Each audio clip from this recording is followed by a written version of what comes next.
What's going on, everybody? Welcome back, rebuilding the Washington Redskins. So we are going to finish up our third season here in this episode. We've used up most of our playage. I think we just have 2 divisional play the moments left, and the rest of it will be simulation here. So Trey Quinn, didn't even know he was hurt, to be honest. Must have been a short injury, but he is cleared to play, but would be playing through an injury. We are going to go ahead and let him rest, which is a loss for us, but we're playing a 1-7 Bucs team in Washington this week.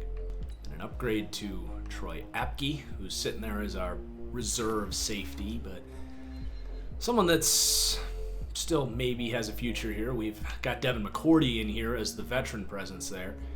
So we're 4-4. We're pretty far behind in the division, but season's definitely not done, and we've done a pretty good job to sort of salvage this thing a little bit. So hopefully we can get a win here against the Redskins. Really a bunch of sims here coming up. The next 5 weeks we got to simulate. So hoping the computer can pull through. If not, it's going to be looking forward to the off season. And yikes, we lose 42-10. Not even competitive. Dwayne Haskins taking a big step back. Terrible game. Absolutely terrible game. The run game for us was actually not terrible. Bryce Love, okay. Justin Ross had a decent game. Henry Ruggs. Looks like we actually moved the ball decently. Just couldn't put any points on the board. And the defense obviously giving up 42 points and not a good effort. So that one hurts, man. Really bad. But the 3-6 49ers coming to town. This is the downside to using up all of our playage in accordance to our rules early on in the season. We got to sim some big games late. All right, now we win 31-10. Didn't see that one coming. So we're back to 500, 5-5. And Haskins played better, much better. Bryce Love. Geez, we ran the ball 36 times this week. Okay, Justin Ross, pretty consistent lately with that 6-catch, 78 yards. Njoku had a decent game, had a touchdown. And then for the defense, Talk McKinley, Daron Payne with a sack, Montez Sweat. We get a pick from Devin McCourty, the aforementioned free safety. Week 12 here, we're going to take a peek at our renegotiations. McCourty, we're going to let go. Reed, Lewis, Punter. None of these guys on my radar. Marquez Callaway is up, and he's only asking for a cheap deal there. I think we're actually going to prefer to give him a 3-year contract, maybe even some guarantees. He's only 22 and has star development, and he likes it, so we retain him. Geis wants a 4-year contract. I know the fans of the rebuild want him around, but it's just tough. I don't think Love has played bad enough that you bench Love for Geis. He is our starting power back, as you've seen. He's gotten opportunities. He's getting carries, just not making the most of them. And he wants a 4-year contract. I'm not really all about paying a backup running back that much money, so people aren't going to like it, but I'm not really about that. And Quentin Dunbar's having a nice season. As you saw at the beginning of the episode, he actually won Defensive Player of the Week a few weeks ago. So he only wants 1 year. I'm going to bring him back. I have no problem doing that. He's happy to do it. Tim Settle wants a 1-year contract for $3 million. I actually like that depth, and he's a pretty talented player. So I'm going to bring him back for a 1-year deal. Sean Dion Hamilton, he wants a cheap 2-year contract. No problem with that. And he's happy with it. So the team actually more willing to stick around as opposed to some other negotiations we've seen throughout this rebuild. So some big pieces being retained there. So at least we've got that going for us. We did pick up a new injury this week, and it's David Njoku, done for 6 weeks. So Jordan Reed's going to have to step up. And then Trey Quinn is back from injury. So that should help the offense. All right, so at the Chargers, they are 6-4. It's not an unwinnable game. This would be a huge win if we get to above 500 here. Come on, guys. Oh, we lose a close one. It's 28-23. Just didn't have quite enough. Haskins played okay. Felipe Franks, their quarterback, beating us. There you go for the Geist Truthers. So 6 carries, 63 yards. Outproducing Love by far this week. Jordan Reed definitely stepped up in the loss. So the offense did all right. Defense, not their best week. No sacks against a bad Chargers offensive line. Jordan Lewis got a pick. So we are gonna make Darius Geist the number 1 running back. We'll put Love as the number 2, and then as the third down back, and keep Geist as the power halfback. So Geist gonna get an opportunity here against the Panthers. Geist Truthers will be happy. Don't know if that's gonna stick. He's gonna have to live up to that hype this week. So an 8-3 Panthers team coming to town. I feel like this schedule has not been the easiest. Definitely got to win this one. Come on, guys. There we go. They just keep on staying alive, as was the title of our last episode. This team has a heartbeat, even if it's not the strongest one. 24-21. Good, close win.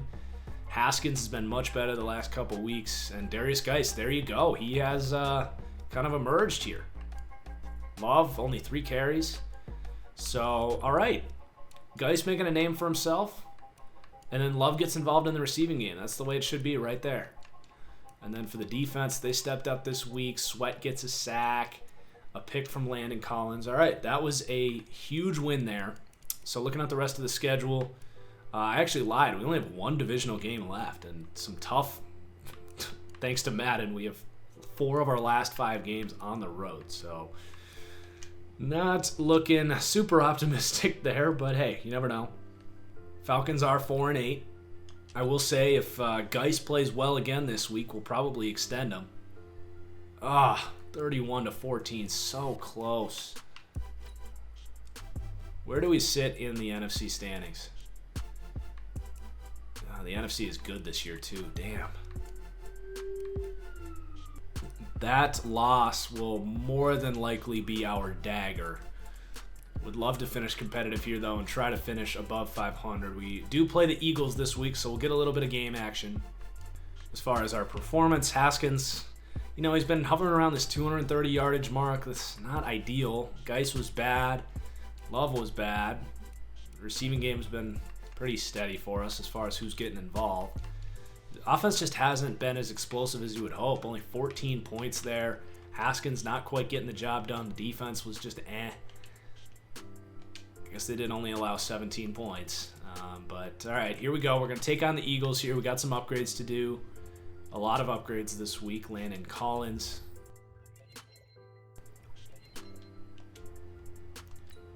Ross gets a big upgrade here. Let's go with the scheme here, or the scheme, archetype fit. Christian Fulton. He hasn't quite lived up to the hype, I would say. Haskins gets another upgrade. Hopefully getting into that green colored background will save his little stint here. He hasn't been bad enough that we want to replace Dwayne Haskins, but he hasn't really taken the franchise quarterback label by storm either. Our young rookie guard getting better here. We're going to go agile. That's a weakness of his. People in the comments were requesting a power run blocker. Well, we went with that in last year's draft in the second round here. And we got a good one. So we're trying to do the things that you're saying. And we still have Brandon Scherf there at right guard. So it's not like guard is a big issue for us. Henry Ruggs, a good upgrade. He gets an acceleration. Our kicker. I feel like he's got a leg. We just need more accuracy. Cole Holcomb hanging around here.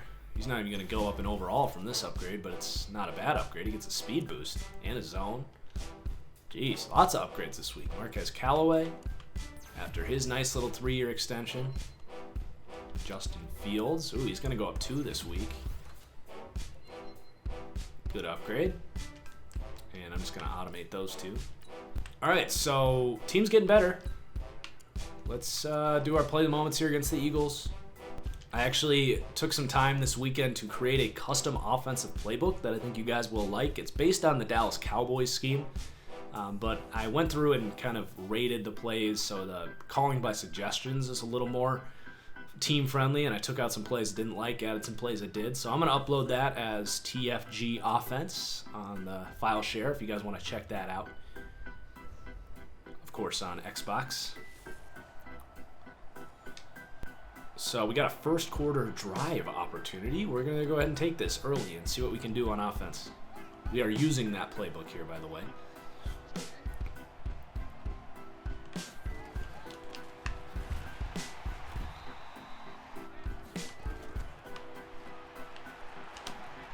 Oh, God, Haskins. All right, Haskins doesn't like the snow, apparently. That was supposed to be a check down, and he sailed it.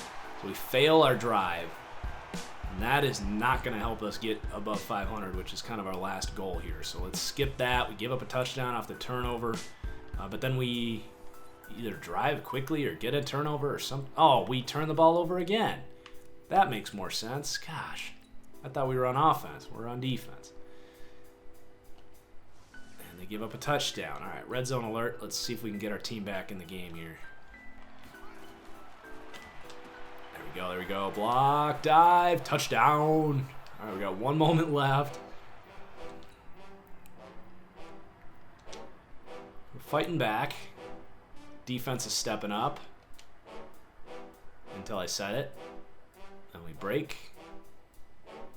Jeez, this offense is abysmal, man. Let's just get out of here. Let's get on with this season. This is just vintage disappointment. Although, wait, hold on. Just as we say that, we get an opportunity to go win this game. And we're going to take it. Technically against our rules because we had the full drive earlier, but hey, that ended on the computer sailing a ball on us throwing a pick. So, for entertainment's sake, let's play this. Come on, Love. Go. Outrun these linemen. Get out of bounds. We still have 2 timeouts, too. What a comeback. Haskins throws 3 picks today. But other than that, good day. So this could be a exciting game at the end of the season here to maybe get some confidence going. Oh, God, I'm lucky that ball was batted because that corner I thought was sitting in a hook zone, and it was palm. So he actually ran with that in route. So a bit of a lucky break there by me, for me. Jeff Hireman is in there, so did Reed get hurt, I wonder? There you go, Quinn. Ooh, a little shimmy.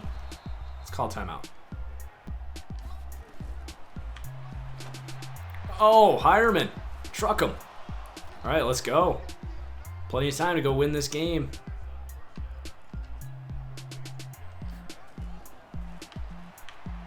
Oh, man, Fletcher Cox. Before I can even roll out of there. We got to call timeout now. All right, now we got to start thinking about field goal, field position. Jeez, again, I'm lucky that ball was incomplete because that linebacker was coming down. Just had to get rid of it under pressure. Hard to see us in these white jerseys, too, in the snow. Oh, send it. Go get it, Hireman. Oh, no.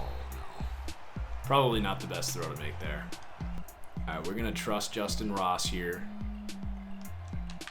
This is not the first franchise I've seen Nigel Bradham earn Superstar X Factor. Make a good throw, Haskins. Oh, we got it. All right. Big time throw and a big time catch. Okay, they want us to kick the field goal. I think we should take another shot, though. Oh, they're going to review it. That was a catch, though. Overturned? Really? Really? Oh, his foot was on the line. The Madden sidelines actually worked? I don't believe it. And our season's going to end on that. Well, it is what it is, I guess. It was a good effort by the team to fight back. Dwayne Haskins, good resilience, almost 400 yards, 3 touchdowns. The receivers all kind of getting involved a little bit. Defensively, it was just not the best day. Gave up a lot of points. Just we don't really have that it factor on this team. We don't really know who we are as a team. It's just kind of Dwayne Haskins slinging the ball around to a bunch of receivers and a defense that doesn't really have any game-changing superstars to elevate them to the level we need. Unfortunately, Montez Sweat hasn't elevated to that level. None of these defensive linemen have elevated to that level. It's just a cluster of, I don't want to say mediocrity, but without a quarterback to kind of carry things here, like Haskins been fine, but it just, I feel like this might be the future that the Redskins are actually almost doomed for. Now let's see if we can finish 8-8 at least. Nope, we lose 34-17. I'm just gonna keep simming, and we can look at our stats at the end of the year. So week 17 at the Saints, not an easy game. We lose again. So our draft picks are going to be better, at least, I guess. So we're going to get through this sort of postseason here. God, I mean, Haskins, like, not a bad year. Like, no reason to move on from him. He's developing nicely. Only 8 interceptions this year. 4,200 yards. Like, it's a good year. You'd like to see more touchdowns, though. And the running game was just mediocre. Ross comes in with a 1,000-yard season. Terry McLaurin had a disappointing year. And then for the defense, no one really standing out. Todd McKinley was our sack leader, but Sweat not taking that step up, only 3.5 sacks. These defensive linemen are just okay. You know, the interceptions, not really there. Just needing some game-breaking talent here, I think. So we're just going to sim ahead to the Pro Bowl. Take a look at the Pro Bowl roster. Here's your playoff teams, if you care. And then your divisional team games here. The Jets. The rest of it, not too surprising. Cowboys and Eagles, so our division has been really good this year. That doesn't help. All right.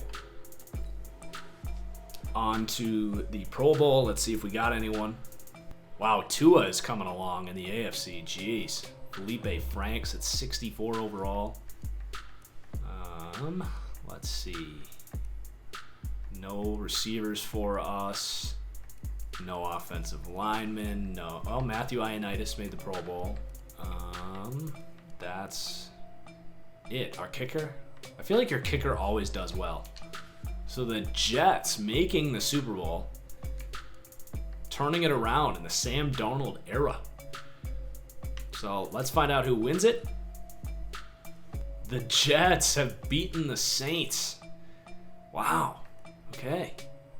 So I'm just going to end this by doing my upgrades post-season. So Matthew Ioannidis, who did make the Pro Bowl, gets superstar ability. Maybe he can take that next step up next year. The veteran having a kind of end-of-career peak here at 28 years old. Justin Ross getting better and better. Takarist McKinley, I'm just going to focus on his finesse moves. Hoping he can be a double-digit sack guy for us next year. Bryce Love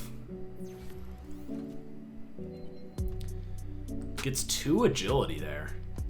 So in next episode, when we start with our re-signings, we're going to have a decision to make about Darius Geis. It's a touchy subject. A lot of Redskins fans are big on Darius Geis. I like him too, but he just hasn't really moved the needle for us. I don't know if that contract is going to be worth it. You guys definitely will have to chime in the comments below on what you think. Also, along those lines, make sure you hit that like button. I'm going to go ahead and just automate the rest of these upgrades. Might as well spend our Coach XP as well. I think we should go QB training boost and any free agent influences we might want. Maybe DB. Hope that there's good DBs in this class. Okay, so we are slowly developing. We finished 6-10. We came close to a 500 season, just fell a little short. I think that we're slowly rebuilding this team. We're making some good strides, but we need a big offseason here, and we need some guys next year to take the next step if we're going to be a playoff team. I don't think it's impossible. It is our final year of the rebuild, so we'll have an exciting offseason up ahead. Please do hit that like button. When we come back on Friday, we will have the full offseason. So cheers, guys. We'll see you for the next one. Peace.